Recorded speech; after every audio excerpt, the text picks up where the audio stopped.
the center were to close down, it would not only affect my family, but many others who rely on it for early childhood education,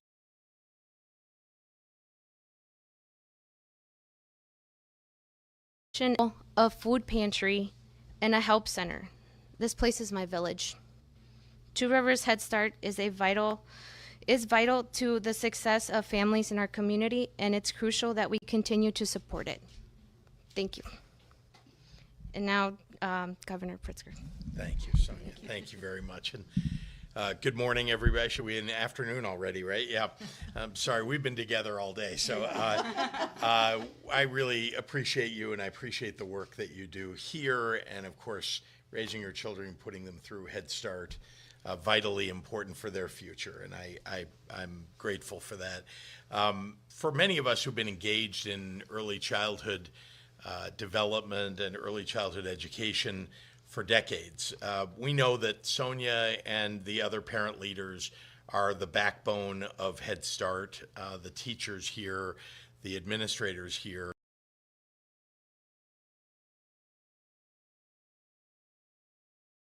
They and the rest of the staff really are why parents rely on Two Rivers Head Start to help give their youngest kids, the right start in life. Senator Duckworth and I have been able to speak with folks here and at other Head Start centers, hearing about the challenges that they go through.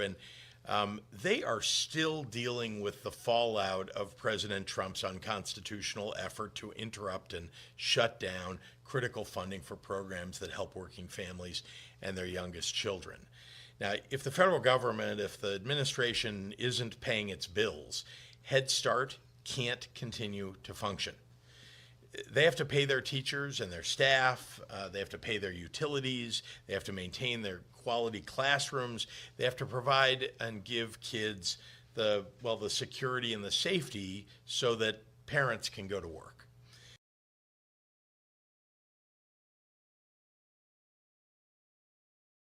Contract. Now, providers like Two Rivers are not working with huge margins, so it's not like they're sitting on a bunch of money socked away to cover, the malfeasance of the Trump administration, or, as I like to say, President Musk, who are withholding funding from them. So they do the best they can with what they have, but federal funding is what they rely upon, and it's absolutely necessary. Kelly, I very much appreciate your leadership here. You started as a volunteer here, I understand, 35 years ago, and now serve as the executive director of Two Rivers. And you've shared with us that you have to make hard decisions, and you had to make some hard decisions just yesterday due to the uncertainty that these federal actions have caused. And I'm sure that all of us are interested in hearing about what those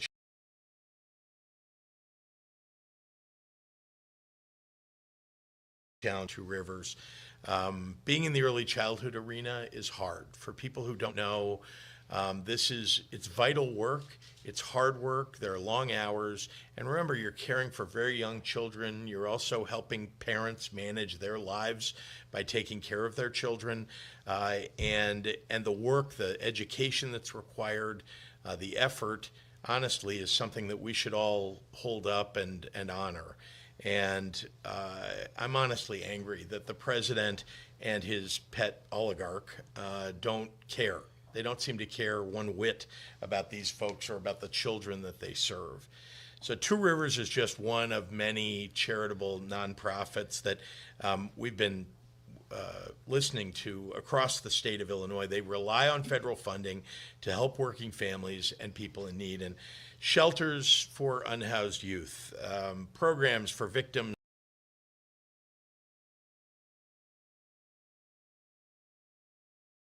and the most vulnerable people in our state are experiencing real pain. And if you think I'm upset, talk to those families. Talk to the people who are directly affected when Donald Trump and Elon Musk are taking away funding for things that they've relied on for decades. So despite what Donald Trump and Elon Musk think, these aren't just numbers on a spreadsheet. These are people. They're real people. They're working parents. They're children whose lives Donald Trump is playing games with. And it's not just impacting, like I said, nonprofits.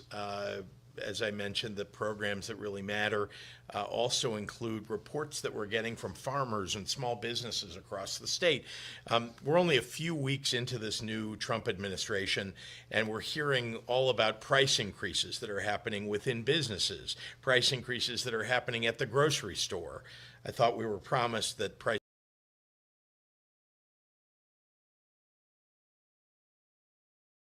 as a result. 2 weeks ago, when President Trump cut funding for programs for seniors, for kids, for working families, again, it's been this very short period of time. They lied to us. We were not told that these programs were going to be cut. And even when they said we're going to bring them back online, they were still lying to us about that. And it became abundantly clear that this administration is either incompetent or it's cruel. And I hate to tell you, it turns out that they're both. In fact, I think cruelty is the point. And I don't say that with any glee. I'm just telling you, it appears they don't really care at all. And the people of Illinois are the ones who are paying the price for that. In these moments, especially when Illinois families need a hero, we all turn to none other than our really great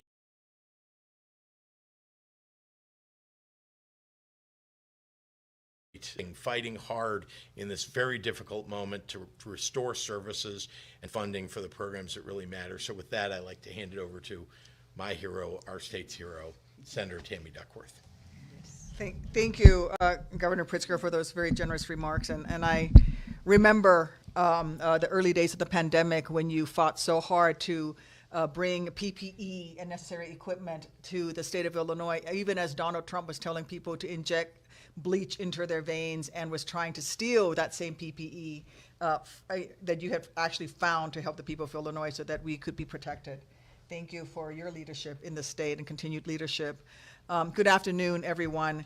While I wish it was under better circumstances, it's good to be here with the governor, the hardworking staff of Head Start, and the families who rely on this incredibly critical program.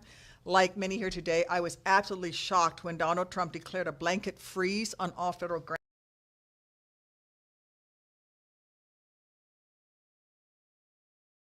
That he did not have the authority to freeze the funds. He ignored that he point blank that his action would and already has hurt countless folks who rely on these grants for their most basic needs. Now, President Trump may think that he stuck it to the Democrats by trying to take away your Medicaid, your 5-year-old's right to a school meal, or your local hospital's medical funding. But what he's really done is manufactured a crisis where everyone, including his own voters who depend on programs like Head Start, are hurting, worried about whether their local child care provider will be forced to close their doors. Because if you think Trump's illegal funding freeze is actually paused and the financial pain that many are feeling is paused along with it, well, you would be wrong.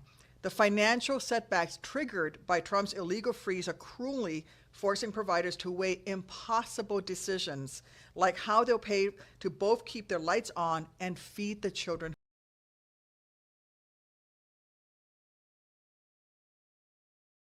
Who have already been forced to terminate devoted members of their staff, or have even had to deny families' applications because they simply don't know if they can afford to care for one more child during these uncertain times. Bottom line, Donald Trump's freeze is causing irreversible damage that never should have happened in the first place. For most working parents, affordable childcare is not a luxury, it's a necessity so that they can actually go to work. The Federal Reserve tells us that childcare problems are the main barrier parents face when seeking a job, and it's also the main reason for missed work. Now, child development experts will tell you that high school graduation rates depend on fourth grade literacy rates, and the biggest predictor of fourth grade literacy rates is whether or not a child actually attended an early childhood education program like Head Start. So this program that begins here in these walls, in these loving walls, affects whether or not a child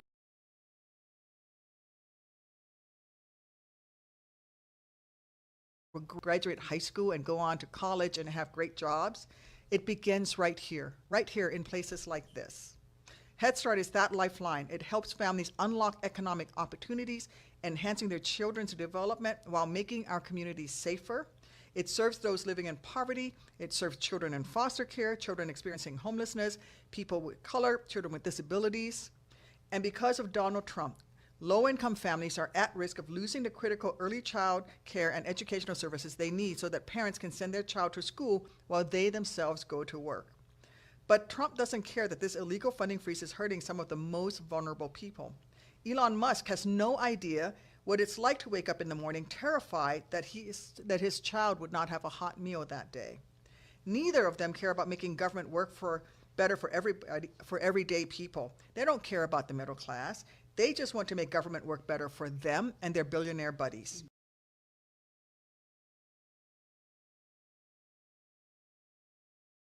Power.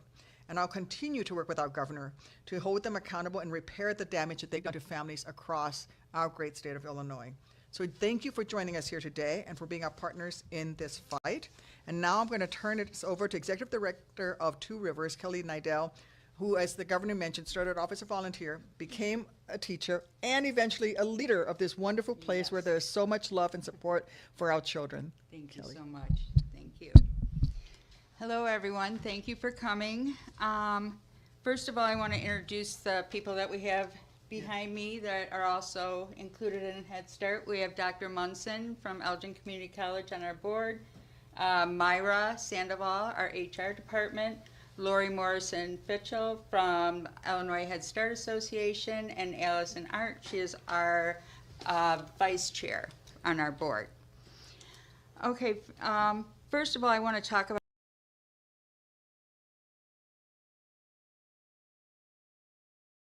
of our children are experiencing homelessness. 3% of them are foster children. 11% are living at 0 to 100% of the poverty line. 43% receive public assistance.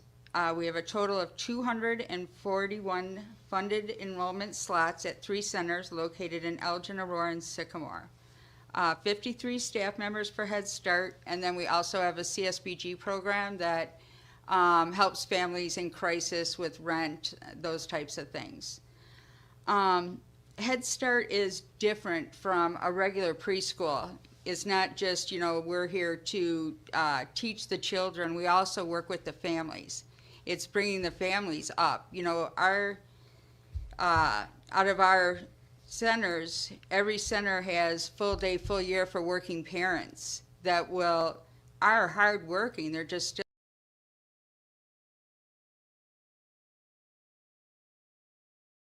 still living. We've always, like in my 35 years, we've had bipartisan support with our funding. I have never, ever been worried. I planned on retiring from Head Start, but, now it's just everything's up in the air. Every day's changes. One day the system is turned on, the next day it's not. Each time we're getting a different reason. We were able to draw down funds yesterday, which was very exciting. There was lots of excitement in our office. But people have the misconception when you're federally funded that when you get your grant money, you just get this whole pool of money. And that is not the case. We have to turn in our upcoming bills, show what we're going to use the money for, and then we put in a request for that amount of money, and then they send that to us. So we've been awarded the grant, but we cannot have the whole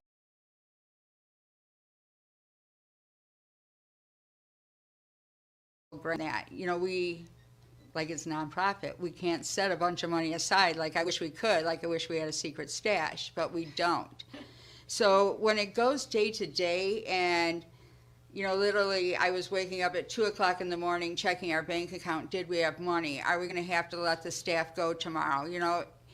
It's a constant. I was checking every 2 hours, and then our fiscal officer texted me at 6 in the morning and said the funds arrived. It's hard to work that way. Our teachers at Head Start, because we do expect much more than a normal daycare, work so hard. And the thought of them being stressed about this and us losing staff because of this situation, it's horrible. You know, I mean, you know, anyone that lives paycheck to paycheck. Now think about it, like you're expecting your check on Friday, you're going to pay these bills.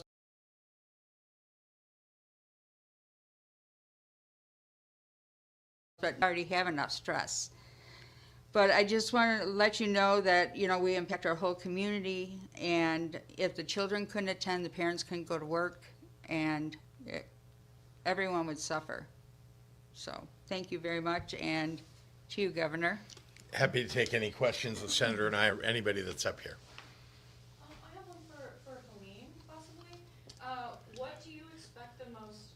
Kelly? Kelly. Kelly. Oh, Kelly. Sorry. That's okay. Kelly, based off of your discussions, what do you think the most immediate cuts could be at Two Rivers?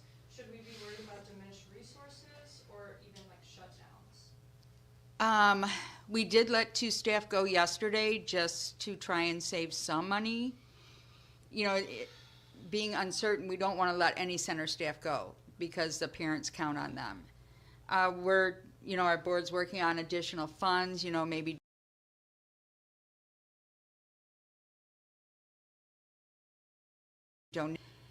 trying to figure other means to get help if this ever happens again. You know, I can't say, I didn't log on today to see if it was up, the HSES site was down. If I can just add to this, because you, as we talked before we Yes. came on, you know, several classrooms out of a total, you know, how many classrooms do you have here? Here we have just 3. Just 3. So, but 2 of them I think are Head Start classrooms. Is They're that they're correct? all Head Start. All 2 of of the classrooms are for parents who work full-time Yeah. and year-round, and the other 2 the other classroom is for parents that work part-time or don't meet the requirements for childcare. And the challenge is that Head Start is really what predominantly funds Head Start Yes. classrooms, right? So it's not like they can't get by. And in other centers, you've got other classrooms, you've got maybe a child care classroom, you've got a couple of Head Start. If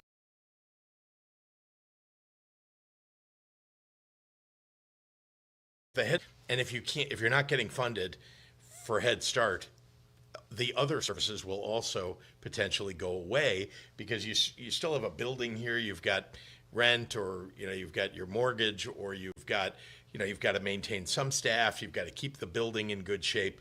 That is a fixed cost that you've got, and if you take away a good portion of the funding that comes from the federal government, even state funding or local or charitable funding that comes to it isn't enough to cover it all. No. So it is a huge problem, and I don't think Kelly wants to say it, but it is true that the threat here is at some point you can't keep the doors open.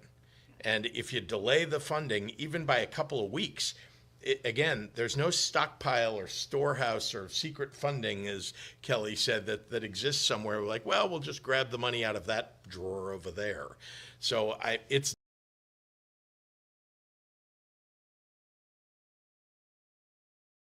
deep budget for a couple of years. And that is when your funding goes away and you're a small organization and you don't have a balance sheet, if your funding goes away, you're going to close the doors. I mean, and once you close the doors, it's near impossible to reopen them again. So this is detrimental. It's existential what they're doing, and it's dangerous, frankly, for the people of Illinois, especially working families.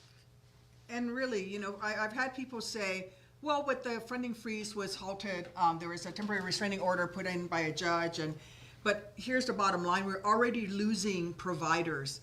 I've already heard from multiple places like this location that already had to lay off 2 workers because of the uncertainty.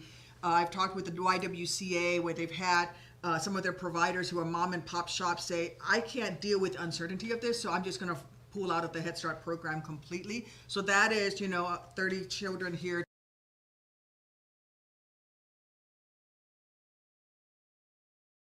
They never come back into the program. So to say that the freeze is in effect, no harm, no foul, there's a lot of harm that is happening. When Donald Trump issued this illegal order and when Elon Musk got into the financial systems of the United States, including your social security numbers, my social security numbers, and halted those payments and shut down those portals, it actually drove child care providers out of the business of taking care of children. And that affects everybody. It affects people who are low income. It affects the middle class. Any one of us that have young children, it affects all of us, and we should be worried that this is happening nationwide. Thank you so much. Thanks, Thank you, everyone. everybody. Thanks, Sonia.